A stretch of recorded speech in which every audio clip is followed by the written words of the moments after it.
qu'est-ce qui différencie réellement l'être humain? On sait que l'être humain aime particulièrement à se considérer supérieur, notamment aux animaux.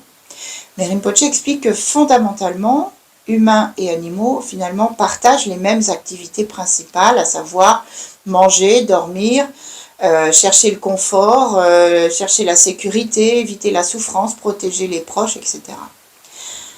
Alors, qu'est-ce qui différencie réellement un être humain d'un animal? Eh bien, je dirais que ça n'est pas l'intelligence, puisque même si l'humain a une intelligence supérieure à l'animal, eh bien, elle est mal utilisée. Donc, elle ne sert à rien, voire à créer des souffrances. Pourquoi? Parce que l'humain, en fait, utilise son intelligence pour dominer, pour exploiter, pour détruire même, pour manipuler, pour accumuler, tout ça pour satisfaire l'ego.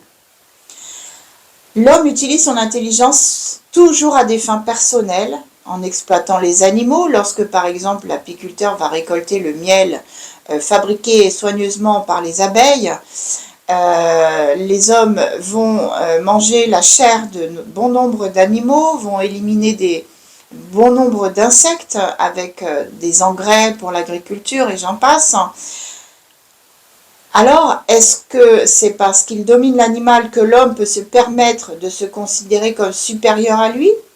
Donc tout ça, c'est triste, parce que ça signifie que l'homme finalement est dénué de compassion, il vit dans le non-respect de toute forme de vie en dehors de la sienne, et du coup ça va entraîner forcément plus d'insatisfaction, plus de souffrance, et à terme ça va entraîner malheureusement des renaissances dans les royaumes justement inférieurs, alors qu'à la base l'homme se croyait supérieur. Donc le dharma du Bouddha lui permet, à l'inverse, de sortir de ce schéma samsarique, de tenter de diminuer un ego puissant qui pourrait détruire autour de lui.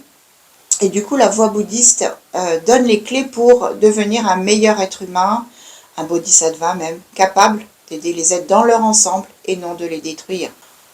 Ensuite, la véritable autre différence entre l'homme et l'animal, bien sûr, réside dans la capacité spirituelle. L'être humain possède la possibilité de pratiquer le dharma, chose que les animaux n'ont pas.